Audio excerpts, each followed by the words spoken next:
예, 안녕하세요. 저는 안양시 동안구 갑계의원 민병덕입니다. 저는 저희 민주당의 전국소상공인위원회 초대위원장인데요. 이번에 Q10 팀원 위메프 사건과 관련해서 피해 사례를 받았더니 하루에 500건 정도가 접수됐었습니다. 네, 우리가 어제 오늘 또 다른 제보들을 받았는데요. 그 제보와 관련된 것들을 말씀드리려고 합니다. 어제 JTBC에 조금 나왔던 부분인데, 이 사건에서 핵심은 판매 대금이 어딨냐 아닙니까?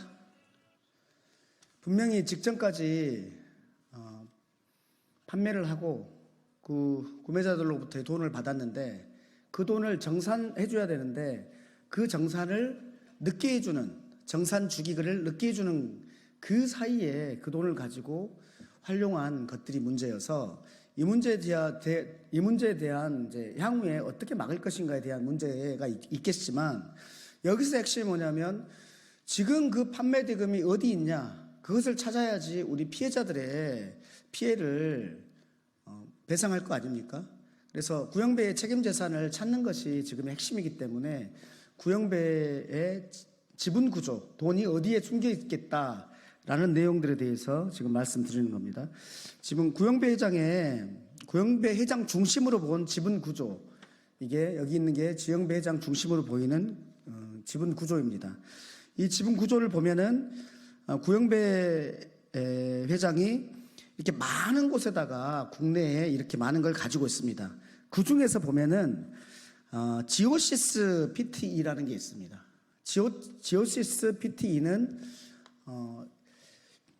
그 구형배 회장이 10년 동안 뭘 팔고 10년 동안 국내에서 사업을 할 수 없기 때문에 싱가포르 회사를 차렸잖아요.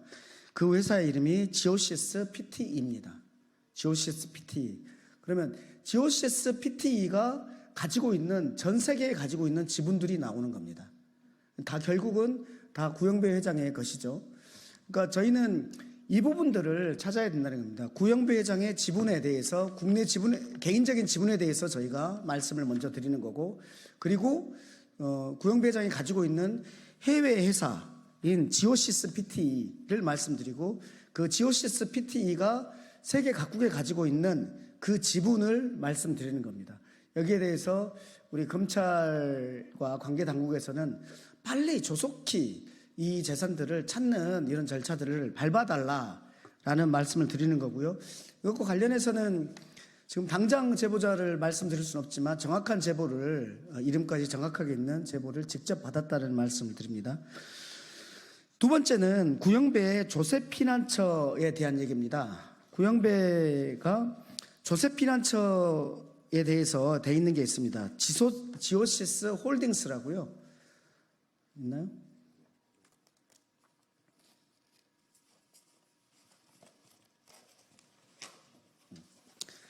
예, 지오시스 홀딩스입니다. 이 지오시스 홀딩스가 버진 아일랜드라는 조세 피난처에 이렇게 사인되어 있는 모습이 보이죠? 그 사인되어 있는 모습이 이 구형배에 직접 사인하고 비교를 한 것입니다. 이것이 동일합니다. 그렇다면 이 버진 아일랜드에 있는 지오시스 홀딩스, 이거에 대해서도 우리는 즉각 수사하고 그래서 환수 조치를 들어가야 된다라는 말씀을 드립니다. 그 다음에요, 인터파크 커머스, 거기 자회사인데, 인터파크 커머스가 지난 7월 16일 날 거짓 공지로 판매자를 안심시켰다라는 부분이 있습니다. 여기에 보시면은 2024년 7월 16일 이렇게 나오고, 여기에는 이렇게 나오고 있습니다. 인터파크 커머스 플랫폼의 판매 대금은 독립적으로 안전하게 관리되고 있음을 인사드립니다. 있음을 안내드립니다. 이렇게 밝혔는데요. 우리가 보시죠.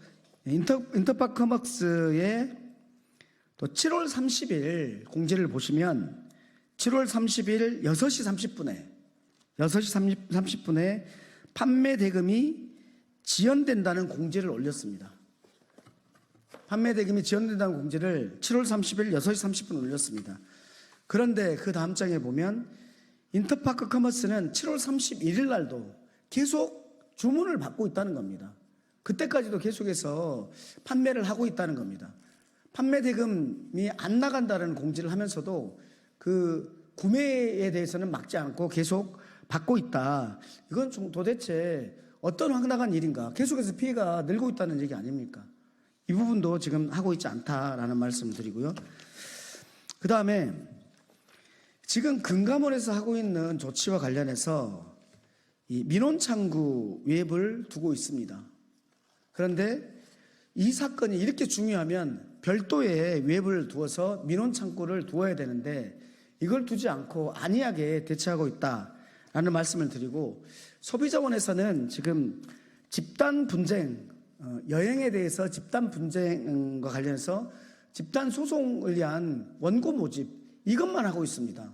소비자원에서 지금 하고 있는 것이 너무 안이하다라는 말씀을 드리고, 그리고 저희가 피해자들의 피해 사례들을 보다 보니까 우리 대책 중에서 비어있는 곳들이 많이 있습니다.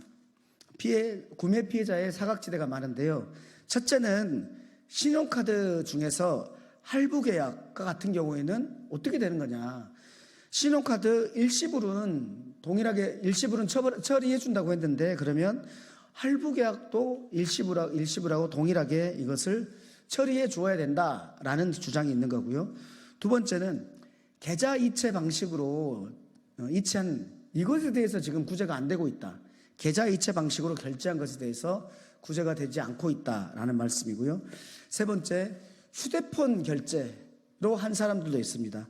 이동사 통신요금에 포함해서 이게 나오는데 이 부분에 대해서도 지금 구매 피해자가 사각지대이다라는 말씀을 드리고, 그리고 제가 현안 질의 때 제기했던 부분이 있는데요. 티몬 캐시와 관련해서 10%를 할인해서 받았습니다. 현금 18,000원을 주면은 10%인 2만 원을 티몬 캐시를 주고 현금을 확보한 거죠. 그리고 이제 이 티몬 캐시를 가지고 있는 사람들인데 이 티몬 캐시 사용할 수 없는 거 아닙니까? 이거에 대해서 환불 신청이 지금 안 되고 있기 때문에 여기에 대해서도 구제를 해야 된다라는 말씀을 드립니다. 그리고 마지막으로 한 말씀 더 드리겠습니다. 지금 금감원에서 TMF 경영 개선 계획 이행 실적 보고서를 금감원이 매달 받기로 돼 있습니다. 분기별로 받기로 돼 있습니다. 22년 6월 17일에 그 이후부터 분기별로 금감원이 이걸 받기로 돼 있는데 이 자료를 국회에 제출을 해야 한다고 촉구를 합니다. 또 하나 추가드리면 TMF가 금감원에다가 매 분기마다 이행실적 보고서를 내면 금감원에서 이것에 따른 내부 보고 자료를 만듭니다.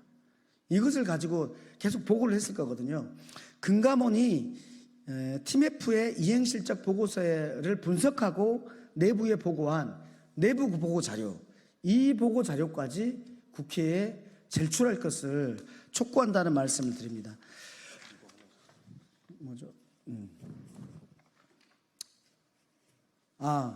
그리고 또 하나는 저희가 현안 질의할 때 티몬 대표가 이렇게 얘기했습니다. 본인들은 재무그룹이었기 때문에 모른다. 돈이 어디가 있는지 이런 부분들은 재무그룹이 안다라고 말하고 재무그룹이 어디인지는 모른다. 저희가 보기에는 정말 당황스러운, 자기가 장사해서 번 돈이 어디에 들어가 있고 또 예를 들면 1,000만 원이 통장에 있다고 해서 그게 다 자기의 것이 아니고 900만 원은 판매 대금으로 되돌려 줘야 될 것이고 수수료 100만 원 정도가 자신의 매출인데 그 1,000만 원을 보관해 놓은 그 재무그룹을 모른다고 얘기해서 너무나 황당했는데 그게 모두 다 서울에 있습니다. 어디에 있다라는 것을 다 확인을 했습니다. 그것과 관련해서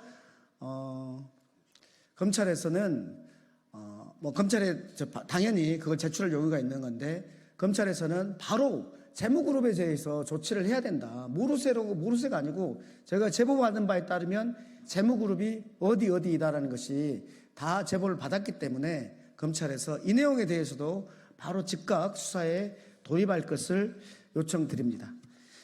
다 했나요? 예, 이상입니다. 저희가 너무 급하게 하다가 보니까 두서없이 쏘지 못했는데요. 말씀을 드립니다. 예, 감사합니다.